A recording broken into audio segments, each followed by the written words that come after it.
நாமும் மகிமைப்படுவதாக. இந்த நாளிலும் நம்முடைய தேவ செய்திக்கு நேராக நாம் கடந்து போகிறோம். கர்த்தர் இந்த வசனங்களை ஆசீர்வதிப்பாராக.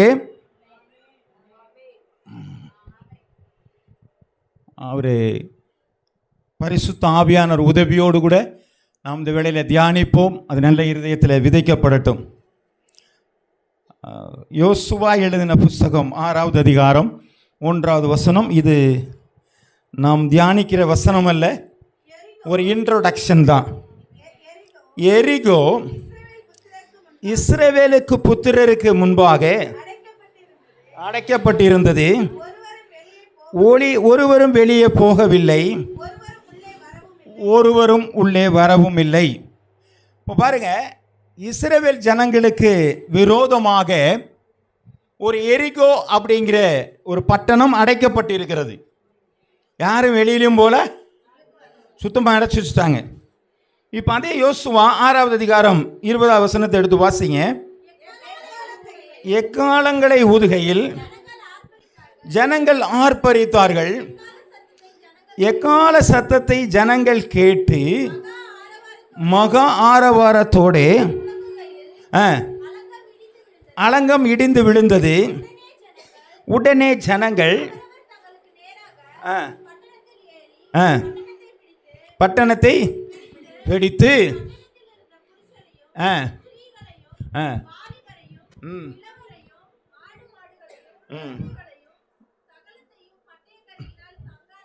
இப்போ பாருங்க, முதல்ல அடைக்கப்பட்டிருந்த ஒரு பட்டணம், அந்த பட்டணத்தை முதல் நாள் ஒரு சுற்று சொன்னார் இல்லைங்களா? ஒரு நாள் ஒரு சுற்றுங்கன்னாரு. நீங்கள் ஒன்றும் பண்ண வேணா, சுற்றிட்டு வாங்கப்பான்னாரு. 2வது நாள் சுற்றிட்டு வந்திருக்கலாம், 3வது நாள் சுற்றி வந்திருக்கலாம், 7வது நாள் பார்த்தீங்கன்னா 7 முறை சுற்றி வர்றாரு. ஆர்ப்பரிங்களோன்னு என்ன பண்ணுதுங்க? அது முதல் நாளே செஞ்சுருக்கலாம். இவர் 7வது நாள் என்ன பண்ணுறாருங்க? 7 முறை சுற்றி வந்து ஆர்ப்பரிக்கும் பொழுது பட்டணம் என்ன செய்ததுங்க? இடிந்து விழுந்தது. அவர் என்ன பண்ணாங்களாம்? அவர்கள் தங்களுக்கு நேராக பட்டணத்தில் ஏறி பட்டணத்தை பிடித்து. ஆமென். இப்போ பாருங்க, சுற்றி வந்த ஆளுக்கு எதுக்கு இந்த பட்டணம் இடிஞ்சு விடணும்? ஏன் ஏறி போகணும்? ஆமென். அப்போ கர்த்தர் எந்த தடைகளுக்குள்ளாகவும் நம்மளை போக விரும்புகிறவராக இருக்கிறார். எந்த தடைகளையும் நாம் எதிர்த்து நிற்க நமக்கு திராணி உள்ளவர்களாக நம்மை காட்டும்படியாக ஆண்டவர் வைத்திருக்கிறார். வேதத்தில் எந்த இடத்துல பார்த்தினாலும் கர்த்தர் தடைகளை மாற்றுகிறவராக இருக்கிறார். ஹல்லேலூயா. இப்போ இதுதான் ஒரு ஃபண்டமெண்டலான ஒரு காரியம். நம்ம வாசிக்க போகிற வசனத்தை தான் தியானிக்க போகிறோம். வாசிக்கலாம். சங்கீதம் 84:6. அழுகையின் பள்ளத்தாக்கை உருவ நடந்து அதை நீரூற்றாக்கி கொள்கிறார்கள்.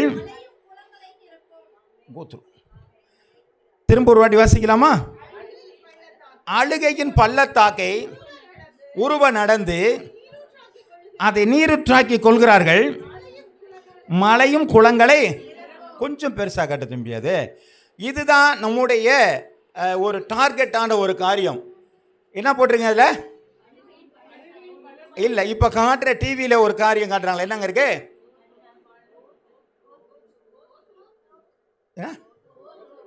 கோ த்ரூ அப்படின்னு என்னங்க?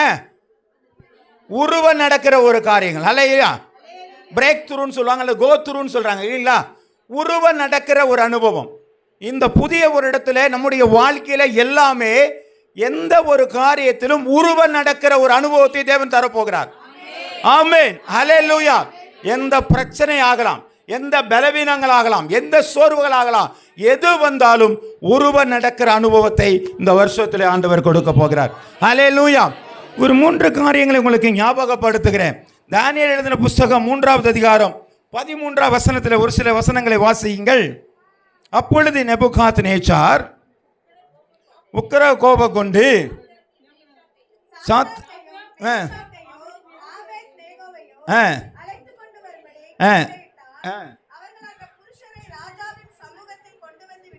விட்ட பொழுது சாத்ராக், மேஷாக், ஆபேத்நேகோ என்பவர்களே, நீங்கள் என் தேவர்களுக்கு ஆராதனை செய்யாமலும் நான் நிறுத்தின பொற்களை பணிந்து கொள்ளாமலும் இருந்தது மெய்தானா? இப்பொழுதோ எக்காளம், நாதசுரம், கின்னரம், வீணை, சுரமண்டலம், தம்புரு முதலான சகலவித கீத வாக்கியங்களின் சத்தத்தை நீங்கள் கேட்கும் பொழுது தாழ விழுந்து நான் பண்ணி வைத்த சிலையை பணிந்து கொள்ள ஆயத்தமாய் இருந்தால் நல்லது. பணிந்து கொள்ளாது இருந்தீர்களே ஆகில் அந்நேரமே எரிகிற அக்கினி சூளையில் நடுவிலே போடப்படுவீர்கள். உங்களை என் கைக்கு தப்புவிக்க போகிற தேவன் யார் என்றால் சாத்ராக், மேஷாக், ஆபேத்நேகோ என்பவர்கள் ராஜாவை நோக்கி, நேபுகாத்நேச்சாரே, இந்த காரியத்தை குறித்து உமக்கு உத்தரவு சொல்ல எங்களுக்கு அவசியம் இல்லை. நாங்கள் ஆராதிக்கிற எங்கள் தேவன் எங்களை தப்புவிக்க வல்லவராய் இருக்கிறார். அவர் எரிகிற அக்கினி சூளைக்கும் ராஜாவாகிய உம்முடைய கைக்கும் நீங்களாக்கி விடுவிப்பார். விடுவிக்காமல் போனாலும் நாங்கள் உன்னுடைய தேவர்களுக்கு ஆராதனை செய்வதும் இல்லை, நீர் நிறுத்தின பொல் சிலுவை வணங்குவதும் இல்லை என்று சாத்ராக், மேஷாக், ஆபேத்நேகோவுடைய விசுவாசத்தின் ஊடுருவல். ஆமென். அவர்களுக்கு முன்பதாய் வைத்திருக்கிற ஒரு தடை, விக்கிரகத்திற்கு பணிந்து கொள்ள வேண்டும் என்கிற ஒரு தடையை வைத்திருக்கும் பொழுது அதன் ஊடாக தன்னுடைய விசுவாசத்திலே உருவ நடக்க பிரயாசப்படுகிறார்கள். அல்லேலூயா. அப்ப உருவ நடக்கும் பொழுது என்ன நடக்கிறது? தானியேல் எழுதின புத்தகம் 3வது அதிகாரம் 29வது வசனத்தை வாசிக்கலாம். என்பவருடைய தேவனுக்கு விரோதமாக தூஷண வார்த்தை சொல்லுகிற எந்த ஜனத்தானும், எந்த ஜாதியானும், எந்த பாஷைக்காரனும் துண்டித்து போட கடவன். அவன் வீடு எருக்கலமாக்கப்படும் என்றானே தீர்மானிக்கப்படுகிறது. இவ்விதமாய் அப்ப பாருங்க, முதல்ல அவன் சொன்ன காரியம் என்ன? உன்னை தப்புவிக்க போகிற தேவன் யார் என்று சொன்ன ஒரு மனிதனுடைய வார்த்தையில் இருந்து இரட்சிக்கப்பட தேவன் ஒருவரும் இல்லை என்கிற வார்த்தை வருகிறதற்கான காரணம் அவனுடைய விசுவாசத்தினுடைய ஊடுருதல். ஹல்லேலூயா. அவர்கள் பலவீனப்பட்டவர்களாக இருந்திருந்தால் அந்த மனிதன் தேவன் நாமத்தை உயர்த்தியிருக்க போவதில்லை.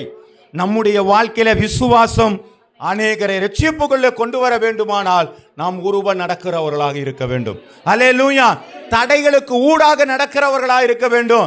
யாரை ஆண்டவரை மறுதலித்தாலும் நான் மறுதலிக்க மாட்டேன் என்று சொல்லி ஆண்டவருக்கு நேரான வைராக்கியமாய் நடக்கும் பொழுது அநேகர் ரட்சிக்கப்படுகிறவர்களாக இருக்கிறார்கள்.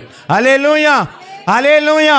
அந்த சாத்ராக், மேஷாக், ஆபேத்நேகோ போல நம்முடைய வாழ்க்கையை மாற வேண்டும். ஆண்டவரே, எனக்கு அந்த விசுவாசத்தின் வல்லமையை தாரும். கேளுங்க, ஆண்டவர்கிட்ட கேளுங்க, என்னுடைய விசுவாசத்தின் வல்லமையை தாங்க. நான் விசுவாசத்தின் மூலமாய் ஊடுருவி நடக்கணும் ஆண்டவரே. இரண்டாவது ஒரு காரியம், ஜெபத்தின் மூலமாக ஒரு ஊடுருவலை நடக்கிறதை பார்க்கிறோம். 1 சாமுவேல் எழுதின புத்தகம் 12வது அதிகாரம் 18வது வசனம். அவள் கர்த்தருடைய சந்நிதியில் வெகு நேரம்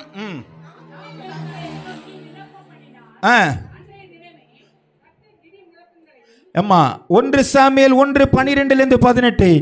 அவள் கர்த்தருடைய சந்நிதியில் வெகு நேரம் விண்ணப்பம் பண்ணுகிற பொழுது ஏலி அவள் வாயை கவனித்துக் கொண்டிருந்தான். அன்னாள் தன் இருதயத்திலே பேசினாள், அவள் உதடுகள் மாத்திரம் அசைந்தது, அவள் சத்தமோ கேட்கவில்லை. ஆகையால் வெறித்திருக்கிறாள் என்று எண்ணி நினைத்தார்கள். அவளை நோக்கி, நீ எதுவரைக்கும் வெறித்திருக்கிறாய்? உன் குடியை உன்னை விட்டு விலக்கு என்றான். அதற்கு அன்னாள், அப்படி அல்ல என் ஆண்டவனே, நான் மன கிளேசம் உள்ள ஸ்திரீ, நான் திராட்சை ரசமாவும் மதுவாயிலும் குடிக்கவில்லை. நான் கர்த்தருடைய சந்நிதியில் என் கர்த்தருடைய சந்நிதியில் இருதயத்தை ஊற்றிவிட்டேன். உம்முடைய அடியாளை வேலியாளின் மகளாக எண்ணாதும், மீதியான விசாரத்தினாலும் கிளேசத்தினாலும் இந்நேரம் மட்டும் விண்ணப்பம் பண்ணினேன் என்றால். அதற்கு ஏலி, சமாதானத்துடைய போ.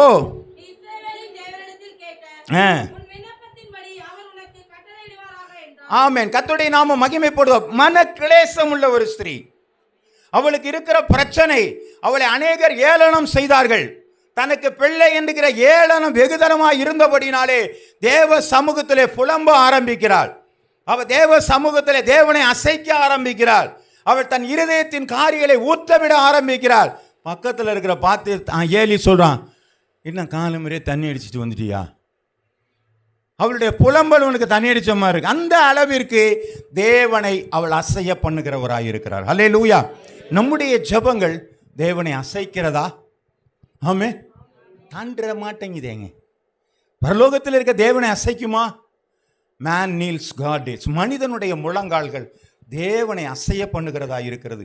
நான் வெறுமனை முழங்கால் பட்டு அலங்காரமான காரியங்கள் அல்ல, தேவனை அசைக்கிறவர்களாக இருக்க வேண்டும். நம்முடைய பிரச்சனை நம்முடைய ஜெபத்தின் மூலமாக ஊடுருவும் பொழுது நம்முடைய வாழ்க்கையில ஒரு பெரிய மாற்றங்கள் உண்டாகும். வாசிக்கலாம். அப்பொழுது அவள், உம்முடைய அடியாளுக்கு உம்முடைய கண்களில் தயவு கிடைக்க கிடவது என்றால், பின்பு அந்த ஸ்திரீ புறப்பட்டு போய் போஜனம் செய்தால் அப்புறம் அவள் துக்கமாயிருக்க. கர்த்தருடைய நாமம் மகிமைப்படுவதாக. ஜெபத்தின் ஊடுருவுதல் அவளுடைய மனதை சமாதானப்படுத்தி இருக்கிறது. ஆமென். அடுத்த வருஷம் கொண்டு பிள்ளைய கொடுத்துட்டு போயிட்டா. ஆமென். அப்போ அவளுடைய ஜெபங்கள் ஒரு ஊடுருவலாக, ஒரு உருவலாக, கோத்ருவாக, அந்த ஜெபத்தின் வழியாக தேவனுக்கு அசைக்க பண்ணுகிற ஒரு உணர்வு அவருக்குள்ளாக இருக்கிறது. ஆமென். ஆமென். நம்முடைய ஜெபங்கள் எப்படி இருக்கிறது? நம்முடைய விசுவாசம் எப்படியா இருக்கிறது? இன்னொரு காரியத்தை நாங்கள் சொல்லுகிறேன், அபிஷேகத்தினாலே உருவ நடத்தல். இது ஒரு சும்மா ஒரு சில காரியங்களுக்காக சொல்றேன், பின்னாடி வாசிக்கலாம். 1 சாமுவேல் 16வது அதிகாரம், 1 சாமுவேல் 1வது அதிகாரம் 12லிருந்து 18 தான் வாசிச்சோமா? ஆமா. 1 சாமுவேல் 17:32லிருந்து 36. 1 சாமுவேல் 17:32-36. தாவீது சவுலை நோக்கி, இவன் நிமித்தம் ஒருவனுடைய இருதயம் கலங்க வேண்டியதில்லை, உம்முடைய அடியானாகிய நான் போய் இந்த பெலிஸ்தரோட யுத்தம் பண்ணுவேன் என்றான்.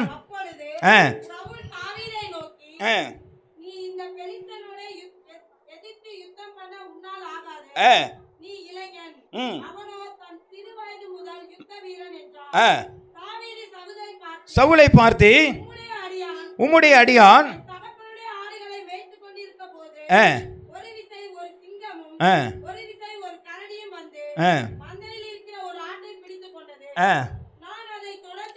நான் அதை தொடர்ந்து போய் அதை அடித்து அதன் வாய்க்கு தப்புவித்தேன்.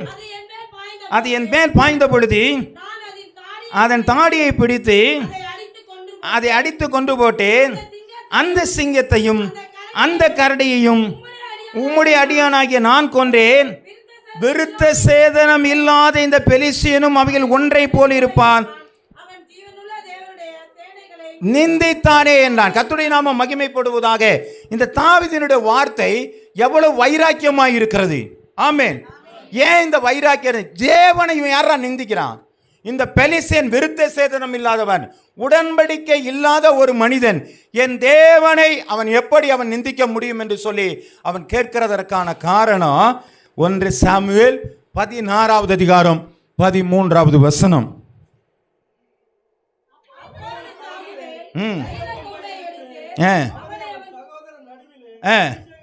அபிஷேகம் பண்ணினான். அந்நாள் முதற்கொண்டு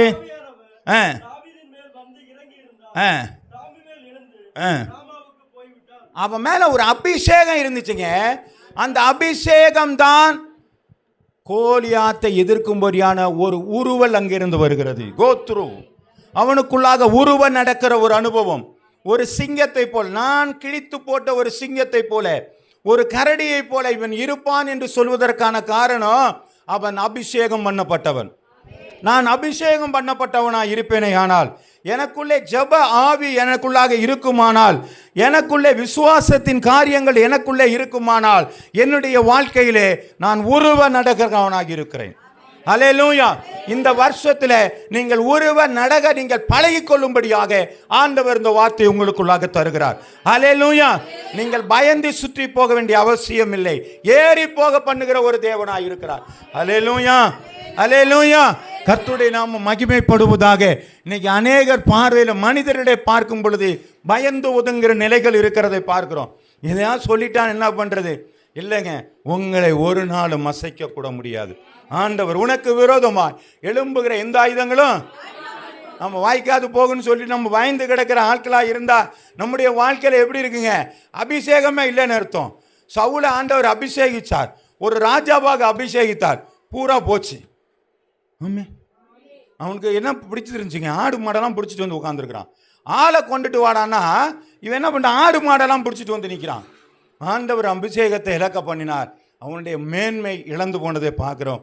ஆனால் தன் அபிஷேகத்தை உணர்ந்தவனாக கோலியாத்தேவன் பெலிஸ்தேனை அழிக்கும் பொழுது அவன் ராஜாவாக உயர்த்தப்படுகிறான்.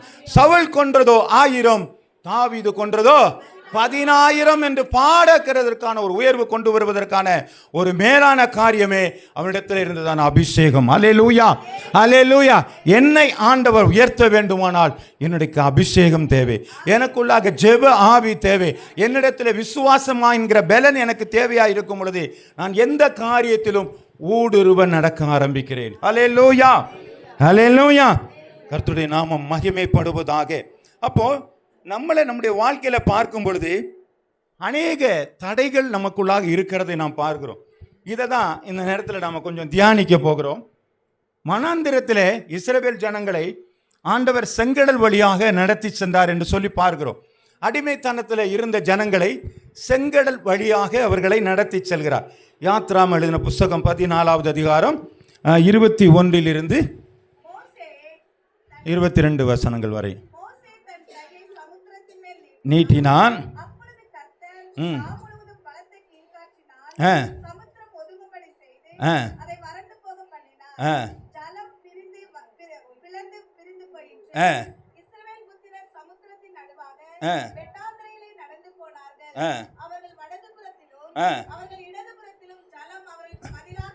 ஆமென். கர்த்தருடைய நாமம் மகிமைப்படுவதாக. இப்ப இஸ்ரவேல் ஜனங்கள் எகிப்தில் இருந்து எங்க போறாங்க? கானான், எருசலேம் பகுதியில் என்ன செய்யறாங்க? இவங்க போகிறாங்க. இப்ப எது குறுக்க வந்துருச்சுங்க? செங்கடல் குறுக்க வந்துச்சு.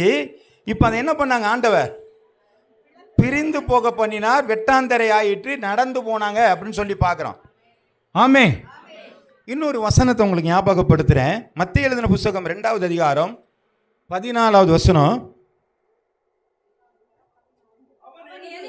அவன் எழுந்து இரவிலே பிள்ளையையும் அதன் தாயை கூட்டிக் கொண்டு எகிப்துக்கு புறப்பட்டு போய். இப்ப கர்த்தருடைய நாமம் மகிமைப்படுவதாக.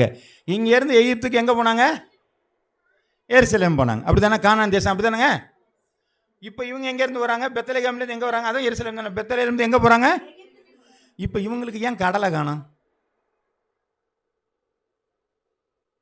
இவங்களுக்கு ஏன் கடலை காணோம்? இப்ப இந்த கடல் எங்க போச்சு? ஆமென். புரியுதுங்களா? வர முடியும், கொஞ்சம் சுற்றி வந்தால் என்ன பண்ண வேண்டியதில்லை. கடல் அது செங்கடல் தான். அது செங்கடலுங்கிறது ஒரு பெரிய கடலாம் கிடையாது. ஒரு குறிப்பிட்ட நிலக்கடல் சுற்றி வந்து நம்ம என்ன பண்ணலாம்? போகலாம். ஆனால் ஏன் உருவ நடக்கிறாருன்னு சொன்னால் தன்னுடைய வல்லமையை தேவன் வெளிப்படுத்துவதற்காக. அப்போ தேவ வல்லமையை நீங்கள் காண வேண்டுமானால் நீங்கள் செங்கடலுக்குள்ளாக உருவ நடந்துதான் ஆக வேண்டும். ஆமென். வாசல்லே போய் நின்றுட்டு இதுக்குள்ளே எப்படி போகிறதா வேணாமா? ஆமென். கர்த்தருடைய நாமம் மகிமைப்படுவதாக. வெளியூருக்காரனுக்கு குளத்தில் ஆழத்தை பார்த்து பயம் கிடையாது. அவன் பாட்டுக்கு இறங்கிடுவான் பொசுக்குன்னு. அவன் என்ன நடக்குன்னு சுடுகாடு இருந்தால் கூட அவனுக்கு தெரியாது. உள்ளூர்காரனுக்கு தான் பேய் பிசாசெல்லாம், அவனுக்கெல்லாம் அதெல்லாம் ஒன்றும் கிடையாது. ஆமென். அப்போ இப்போ பார்க்குறேன் நமக்குள்ளே என்ன காரியங்கள் இருக்குதுன்னா, நமக்குள்ளே ஒரு பயம் இருக்குது. எப்படி உள்ளே போகிறது? இதுக்குள்ளே போகலாமா வேணாமான்னாரு. வருகிறவர் ஆண்டவராக இருக்கிறார். கர்த்தருடைய நாமம் மகிமைப்படுவதாக. 1 யோவான் 5வது அதிகாரம் 5வது வசனம். இயேசுவானவர் தேவனுடைய குமார் என்று விசுவாசிக்கிறவனை அன்றி உலகத்தை ஜெயிக்கிறவன் யார்? ஹல்லேலூயா. அப்ப இயேசு கிறிஸ்துவை நீங்கள் விசுவாசித்தீர்களானால் உலகத்திற்குள்ளாக நீங்கள் ஊடுருவ முடியும். ஹல்லேலூயா. இந்த செங்கடலுக்குள்ளாக எத்தனையோ திமிங்கலம் இருக்கலாம் இல்லைங்களா? எத்தனையோ தடைகளான காரியங்களா ரெண்டும் பிளந்து எப்படி நின்றுச்சுங்க? அது எப்படிங்க அப்படின்னா எப்படி நிற்கும் அது? என்னம்மா ஐஸ் கட்டியாக இருந்திருக்கு. அப்போ ஏசி மாதிரி போயிருக்கிறாங்க அவங்க. ஆமென். மதிலாய் நின்றது என்று சொல்லி பார்க்குறேன். கர்த்தருடைய நாமம் மகிமைப்படுவதாக.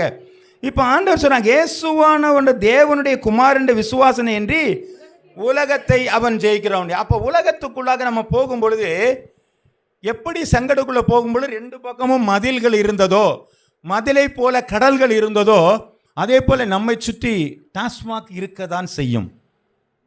ஆமே, இருக்கதான் செய்யும். அப்படி தானுங்களேங்க, விக்கிரகம் இருக்கதான் செய்யும். ஆமே, விபச்சாரங்கள் இருக்கத்தான் செய்யும். ஆனால் இதற்கு ஊடுருவதான் நம்ம நடக்க வேண்டும். அல்லேலூயா. ஆனால் நம்ம என்ன பண்ணணுங்க, எகிப்தியர்கள் போல உள்ள மாட்டிக்கக்கூடாது. அல்லேலூயா. அதற்கூடாக நடக்கும் பொழுது நம்மளை வெட்டாந்தரையில் நடக்க பண்ணுகிறவராயிருக்கிறார். இதற்கு தேவை அபிஷேகம், இதற்கு தேவை ஜெபம். ஆண்டவர், இதற்கு தேவை விசுவாசம். இது இருந்தால் மட்டும்தான் நம்மளை சுற்றி எப்பேற்பட்ட பாவ காரியங்கள் இருந்தாலும் நான் ஊடுருவி என்னால் நடக்க முடியும். அல்லேலூயா, அல்லேலூயா. கர்த்தருடைய நாமம் மகிமைப்படுவதாக.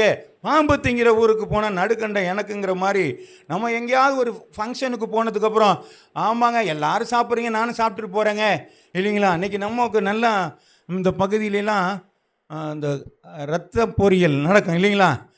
நல்லா கொண்டு வந்து இலையில போட்டுருவாங்க. போட்டால் என்ன பண்ணுங்க, மனசு ரொம்ப போராடிக்கிட்டே இருக்கும். சாப்பிடுவோமா வேணாமா, சாப்பிடுவோம். ஏன் சாப்பிடணும், இல்லைங்க ஆண்டவருடைய வேதம். அடையா வேத வசனம், அதெல்லாம் பழைய ஏற்பாடு காலையா உடியாண்டுருவான். ஆமே. ஆனால் ஆண்டவர் சொன்னார், அது ஜீவனுள்ள ரத்தத்தை புசிக்காதன்னு சொல்லிட்டார். நமக்கு என்ன பண்ணுதுன்னா, ஒரு ஆர்வம் இருக்கதான் ஏன் செய்யுது, அது ஒரு ஊடாக நீ நடக்க ஆரம்பி. அதை விளக்கணும். அது சுற்றி நிற்கலாம், ஒன்றும் பிரச்சனை இல்லை. ஆனால் அதை சார்ந்து நான் நிற்க முடியாதுங்க. கர்த்தருடைய நாமம் மகிமைப்படுவதாக. சடங்காச்சாரங்கள் என்னை சுற்றி நிற்கலாம், பழக்க வழக்கங்கள் என்னை சுற்றி இருக்கலாம். ஆனால் அதோடு கூட என்னால் இருக்க முடியாது. காரணம், நான் அபிஷேகம் பண்ணப்பட்டவன். நல்ல திரும்ப சொல்கிறேன், இந்த 2026 நீங்கள் அபிஷேகம் பண்ணப்பட்டவர்கள் என்கிற ஒரு நினைவு நமக்குள்ளே இருக்குமானால் நீங்கள் ஊடுருவ நடக்க கர்த்தர் உங்களுக்கு உதவி செய்வாராக. ஹல்லேலூயா, ஹல்லேலூயா. கர்த்தருடைய நாமம் மகிமைப்படுவதாக. இன்னொரு காரியங்களை பார்க்கிறோம். நம்ம முதல்ல பார்த்தது செங்கடல் நமக்கு தடையே கிடையாது. ஏனென்று சொன்னால் அது எது இருந்தாலும் உள்ள நடந்து போவேன். வனாந்திரத்தினுடைய காரியங்களும் என்னை தடை செய்ய முடியாது. யாத்திராகமம் எழுதின புஸ்தகம் 16வது அதிகாரம் 35வது வசனம்.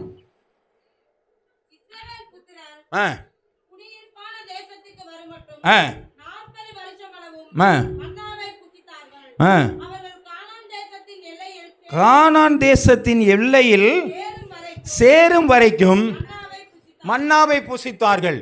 ஆண்டவர் இவர்களை, இஸ்ரவேல் ஜனங்களை கூட்டிக் கொண்டு போனது எப்படிங்க, எது வழியா கூட்டிட்டு போனாருங்க,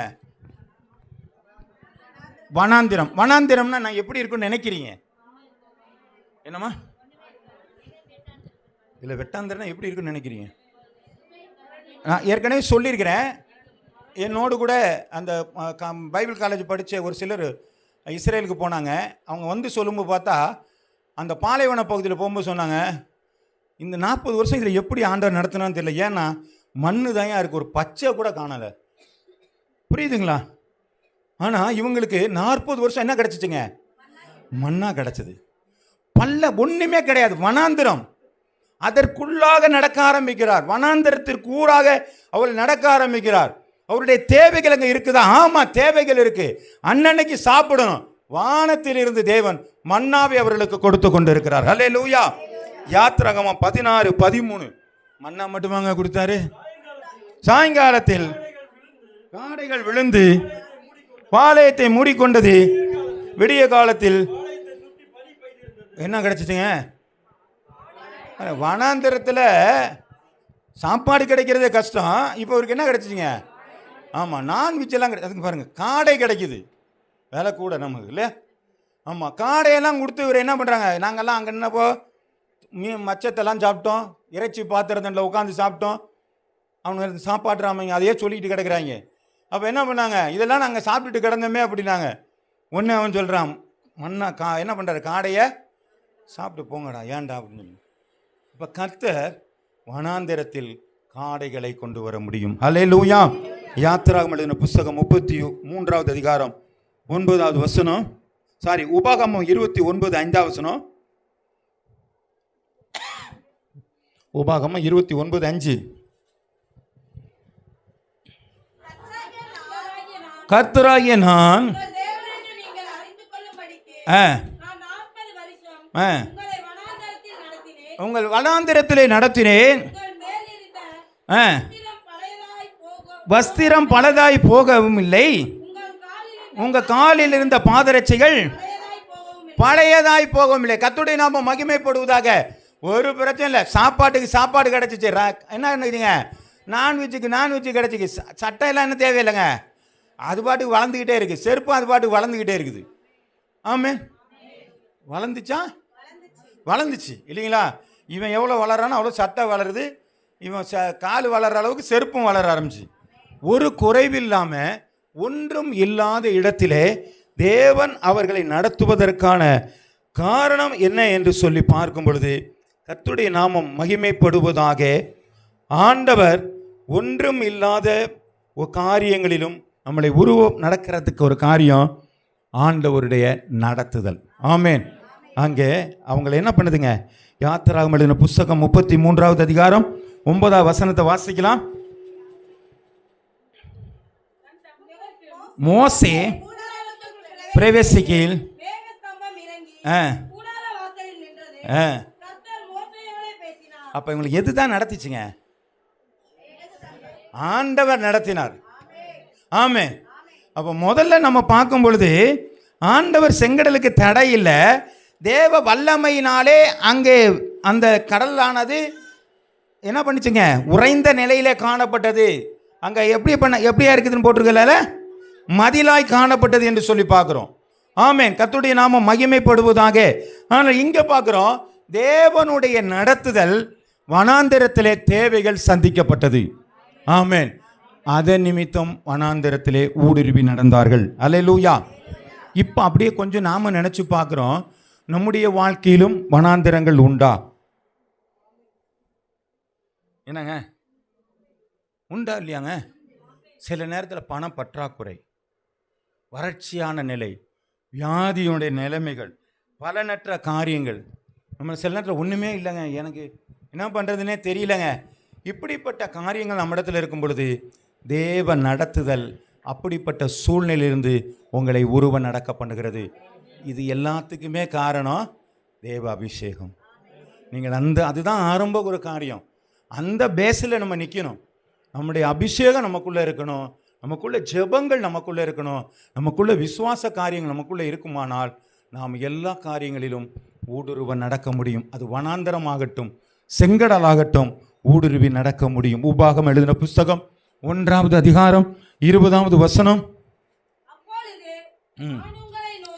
நான் உங்களை நோக்கி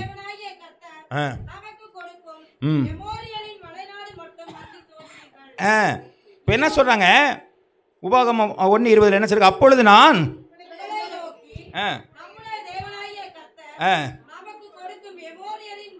மலைநாடு மட்டும். இந்த மலைநாடுங்கிற ஒரு வார்த்தையை அந்த பைபிளில் கொஞ்சம் ஆழமாக பார்த்தீங்கன்னா செழிப்பான ஒரு இடம். ஆமென். அது யாருக்கிட்ட இருக்குன்னா எமோரியர் கையில் இருக்குது. அவர் ராட்சசர்களை போல இருக்கிறாங்க, வலுவான ஆட்களாக இருக்கிறாங்க. அப்போ அவங்க கையில் இருக்கிற அந்த மலைநாடு ஆண்டவர் இவர்களுக்கு வாக்கு பண்ணுகிறவராக இருக்கிறார். ஆமென். கர்த்தருடைய நாமம் மகிமைப்படுவதாக. உபாகமம் 1:36 எடுத்து வாசிக்கலாம். எப்புனேயின் குமாரனாகிய காலேப் மாத்திரம் அதை காண்பான். அவன் கர்த்தரை உத்தமமாய் பின்பற்றினபடினால்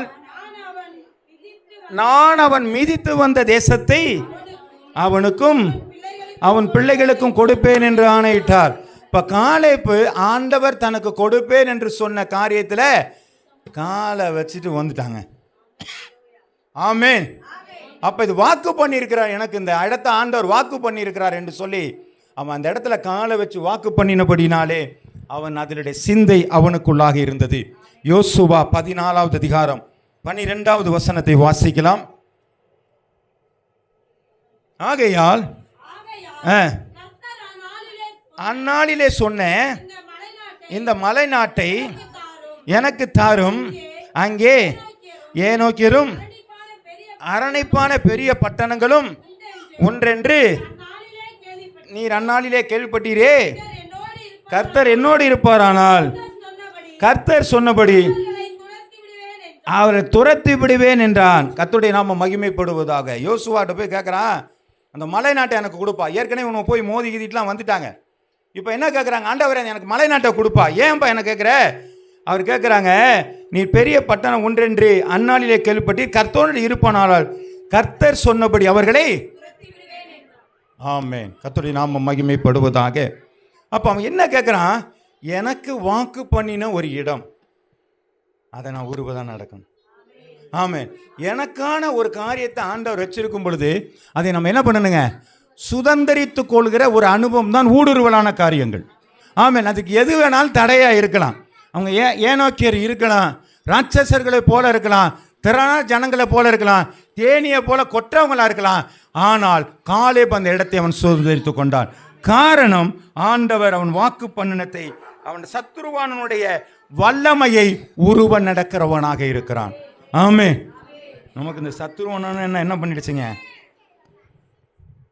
ஆமே ஆமே. நமக்கு எதிராளி ஒருத்தர் இருந்தாலே நமக்கு நடுக்க வந்துகிட்டே இருக்குது. ஏன் ஜெபம் பண்ண மாட்டேங்கிறோம்?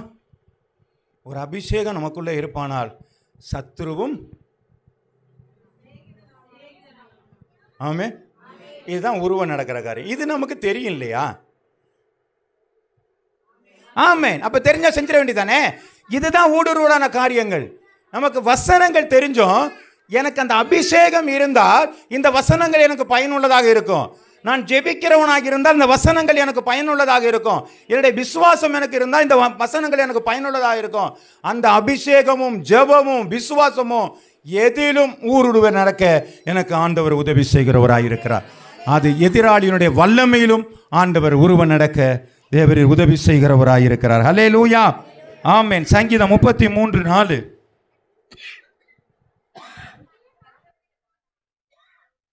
சொல்லுமா. கர்த்தருடைய வார்த்தை உத்தமமும் அவர் செய்கையெல்லாம் ஆண்டவர் சொல்லியிருக்கிறார்ல. ஆமென். அப்ப இந்த வசனத்துல ஆண்டவர் சொன்னார்னா இது சத்தியமா இருக்குது. ஆமென். அப்ப இந்த சத்தியமாய் இருக்கிற உத்தமமாய் இருக்கிற இந்த வசனத்தை நான் ஏன் கீழ்ப்படியவில்லை? நான் ஏன் விசுவாசிக்கவில்லை? ஏன் நான் பயன்படுத்தவில்லை? ஆமென். கர்த்தருடைய நாமம் மகிமைப்படுவதாக.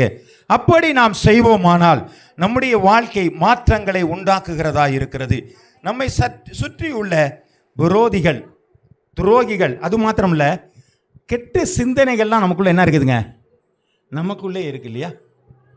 நமக்குள்ளே நிறைய கெட்ட சிந்தனைகள் இருக்கு, துரோகமான காரியங்கள் இருக்கு, மாமிசத்தின் கிரிகள்லாம் இருக்குது. இதெல்லாம் யாருக்கு துரோகிய? நமக்கு தான் துரோகி.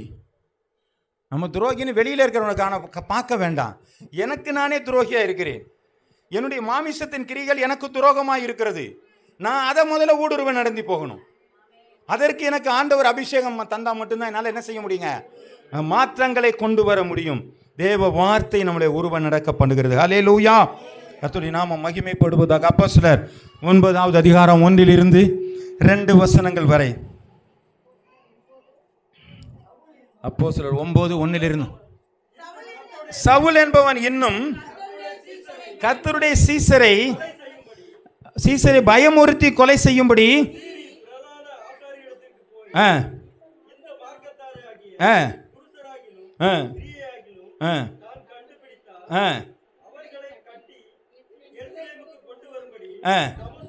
தமஸ்குள்ள ஜெப ஆலயங்களுக்கு யாருங்க? ஒரு பரிசேயருங்க, யூத ரபிகிட்ட அவன் படிச்சாலு. தன்னுடைய அந்த யூத மதத்தின் மேல இருக்கிற வைராக்கியம், இந்த யூதர்கள்லாம் இன்னைக்கு கிறிஸ்தவன் போயிட்டாங்களேன்னு சொல்லி இவங்களை எதிர்த்து எதையாவது பண்ணணுங்கிற ஒரு வைராக்கியத்தினாலே லெட்டரை வாங்கி உங்களுக்கு கொண்டு ஜெயிலில் போகணும்னு நினைச்சுக்கிட்டு இருந்த ஒரு மனுஷன் தான். ஆமென். அப்போஸ்தலர் 9வது அதிகாரம் 15வது வசனம்.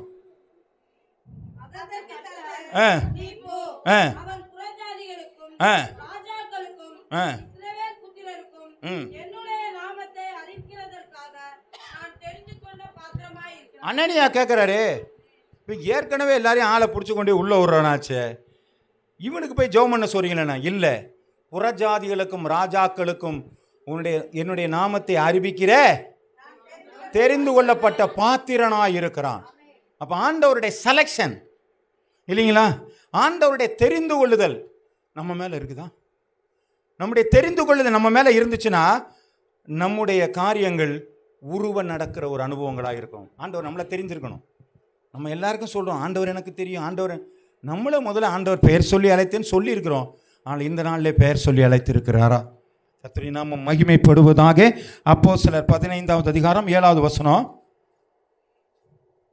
மிகுந்த தாக்கம் உண்டான போது பேதுரு எழுந்து அவர்களை நோக்கி, சகோதரரே, நீங்கள் அறிந்திருக்கிறபடி புறஜாதியார் என்னுடைய வாயினாலே சுவிசேஷ வசனத்தை கேட்டு விசுவாசிக்கும்படி தேவன் அநேக நாட்களுக்கு முன்னே கர்த்தருடைய நாமம் மகிமைப்படுவதாக அவனை தெரிந்து கொண்ட நோக்கத்தை அவன் தெரிந்திருக்கிறான்.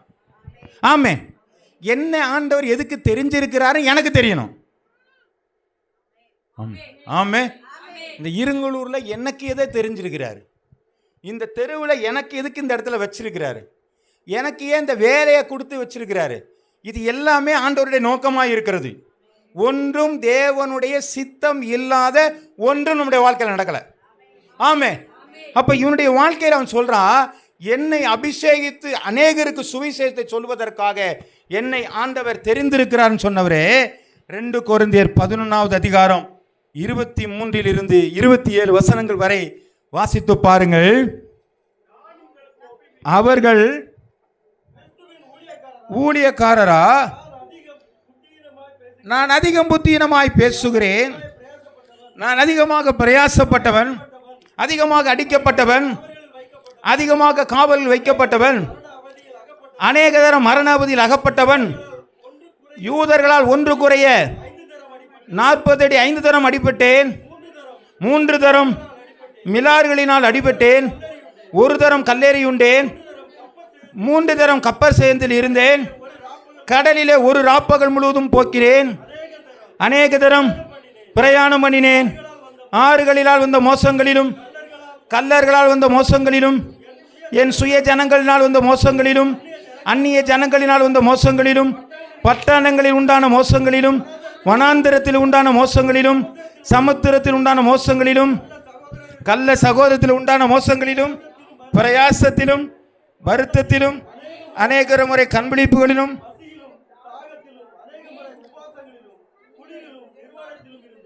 ஆமே. தெரிந்து கொள்ளப்பட்ட மனிதனுடைய வாழ்க்கையில் எவ்வளோ இருக்குங்க? ஆமே. இது படிச்சு என்ன கவனிச்சிங்களா இல்லையா? இவ்வளவு காரியம் நடந்திருக்கும் பொழுது அவர் என்ன பண்ணுறாருங்க, ஒரு பெரிய இதெல்லாம் ஒரு கேர் எடுக்கவே இல்லை. இதெல்லாம் எனக்குள்ளே வந்துச்சுயான்னு சொல்லிட்டு அவர் பாட்டு போயிட்டு இருக்கிறாரு. ஆமே. நம்முடைய வாழ்க்கையில் ஒரே ஒரு அடி விழுந்தா என்ன பண்ணுவாங்க? சுவிசேஷமாக கிசம் ஊரில் இருக்கலாம் அடிக்க வரையான்னு ஒடியாந்துருவோம். ஆமே. ஆமே. நம்ம கோயிலுக்கு போகணுன்னா கூட எங்கள் அல்லேலியா கும்பலுக்கு போறியா அப்படின்னாலே அடுத்த தூரம் கோயிலுக்கு வர மாட்டாங்க. ஏங்க, ஐயோ இது ஒரு பெரிய பிரச்சனையாக இருக்குது. இதுக்கே பயந்தா இந்த அபிஷேகம் உள்ள மனுஷன் பாருங்க, எதை பற்றியும் கவலைப்படல.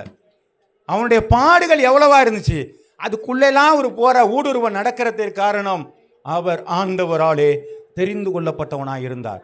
நீங்களும் நானும் ஆண்டவரிலே உண்மையாய் தெரிந்து கொள்ளப்பட்டவர்களாய் இருந்தால் இப்படிப்பட்ட பாடுகள் வந்தாலும் உருவ நடக்கிற அனுபவம் நமக்கு தேவையாயிருக்கிறது. அல்லேலூயா. பயந்து ஓடுற ஆள் இல்லைங்க. நம்ம எதா இருந்தாலும் உள்ள போய் பார்க்குற ஆளு தான் நமக்கு. கர்த்தருடைய நாமம் மகிமைப்படுவதாக. அப்போஸ்தலர் எழுதின புஸ்தகம் 21வது அதிகாரம் 13வது வசனத்தை வாசிக்கலாம். அதற்கு பவுல், நீங்கள் அழுது என் இருதயத்தை ஏன் உடைத்து போக பண்ணுகிறீர்? எருசலேமில் நான் கர்த்தராகிய இயேசுவின் நாமத்தினாலே கட்டப்படுவதற்கு மாத்திரமல்ல. அவ்வளோதாங்க, பிடிச்சிங்க பிரச்சனை. பாருங்க, ஒரு தெரிந்து கொள்ளப்பட்ட மனுஷன் சரி கட்டப்படுவதற்கு மாத்திரம் இல்லையா, நான் சாவறதுக்கா?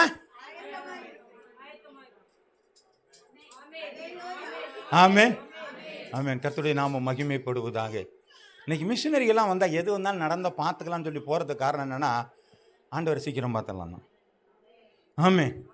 பீகாரில் அவ்வளோ பேர், அது பீகார் என்பது மிஷினரியுடைய கல்லறை என்று சொன்னக்கூடிய இடத்திலும் கூட சில மிஷினரிகள் போய் இன்றைக்கி என்ன பண்ணாங்க? யாருங்க? ஜேம்ஸ் அகஸ்டின் ஜெபக்குமார் உருவ நடந்து இன்னைக்கு ஒரு பெரிய ஸ்தாபனமாக அங்கே இருக்கிறார். கர்த்தருடைய நாமம் மகிமைப்படுவதா. அதுதாங்க அழைப்பு, அதுதான் தெரிந்து கொள்ளுதல். இன்னைக்கு சும்மா ஆண்டவர் என்ன அழைச்சிருக்கிறாருங்க, என்னை சபைக்குள்ளே வர்றதுக்கு ஒரு பெரிய அழைப்பு தேவையில்லைங்க, யார் வேணாலும் வரலாம். ஆமே. என் ஆண்டவர் தெரிந்திருக்கிறார், என்ன இது நம்மளாம் சொல்லிட்டு இருக்கலாம். இந்த காரியங்கள் செயல்பாடுகளிலே வருகிறதா? என்னுடைய அபிஷேகம், திரும்பவும் சொல்கிறேன், என்னுடைய ஜெபம், என்னுடைய விசுவாசமான காரியங்கள் எல்லாவற்றிலும் எந்த ஒரு காரியமாக இருந்தாலும் உருவ நடக்கிற ஒரு அனுபவம். Go through. இதை மனசில் வச்சுங்க. திரும்பி இந்த காரியத்தை போடு தம்பி. கோ த்ரூ போடு தம்பி. அதை ரொம்ப ஆழ்ந்து ரசிச்சுட்டு இருக்கிறாரு. பாருங்க, இதை மனதில் வைத்து கொள்ளுங்க. அந்த கோத்ருவை மட்டும் விட்டுறாதீங்க. இந்த வருஷம் முழுதும் நமக்கு கோத்ரு தான். ஆமே. சபையை விட்டு கோத்ரு, சபையை விட்டு கோத்ரு இல்லை, நம்மளுக்கு இருக்கிற பிரச்சனைக்குள்ளாக கோத்ரு, உருவ நடக்கிற ஒரு அனுபவம் நமக்குள்ளாக வரப்போகிறது. கர்த்தருடைய நாமம் மகிமைப்படுவதாக. அப்போ அப்போஸ்தலனாகிய பவுல் பாடுகள் நிறைந்தாலும் மரணமே வந்தாலும் நான் அதற்குள்ளாக ஊடாக நடந்து போயினேன். அதனால தாங்க சிறைச்சாலையில் போட்டாலும் அவன் பாட்டுக்கு ஜாலியாக கர்த்தரை துதிச்சு பாடும் பொழுது சிறைச்சாலைகள் அஸ்திவாரங்கள் அசைய ஆரம்பிக்கிறது. அப்போ அற்புதங்கள்லாம் எப்போ நடக்கும்னு சொன்னால் அந்த ஊடுருவல் நமக்குள்ளாக வரணும், கோத்துரு நமக்குள்ளாக வரணும். அப்படி வரும்பொழுது மாத்திரமே நம்முடைய வாழ்க்கையில் அற்புதங்கள் நடக்கும். இல்லைன்னா எல்லாரும் போல தான் வெந்த சோத்தை தின்னுட்டு அவ்வளோதான், முடிஞ்சு போச்சு கதை. ஆமாம், நமக்கு எந்த கஷ்டம் வந்தாலும் வேதனை அதெல்லாம் நடக்கட்டையா. கர்த்தருடைய வாழ்க்கையில் மழை பெய்கிற மாதிரி இருக்கு, ஆலயத்துக்கு போவோமா வேணுமா, நனைஞ்சா சளி பிடிக்கும், கூட கிடையாது, ரொம்ப 1008 சிந்தனை. வேலைக்கு போனோம்னா துண்டை எடுத்து போட்டுனா என்ன பண்ணிடுவாங்க, நம்ம மாத்திரை வேணாலும் போட்டுட்டு போவாங்க, அவன் திட்டுவாங்கன்ட்டு போயிடுவோம். ஆமே. அப்போ ஏன் இந்த இடத்துல இருக்குது? ஏங்க ஆலயத்தில் மழை பெய்யும் பொழுது வர முடியல?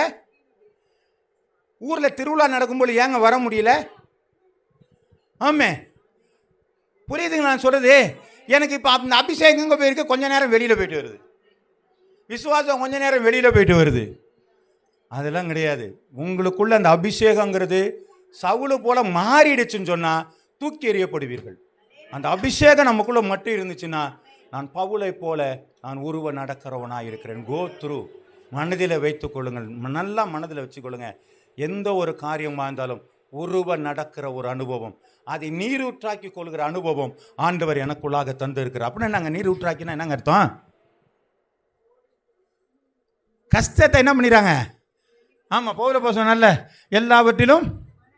ஆமாம், இதுதான் அந்த காரியங்களாக இருக்குது. கர்த்தருடைய நாமம் மகிமைப்படுவதாக. அப்போது தேவ அழைப்பில் உருவம் நடக்கணும். வாசிக்கலாம். மீகா எழுதின புஸ்தகம் 2வது அதிகாரம் 13வது வசனம். மீகா 2:13.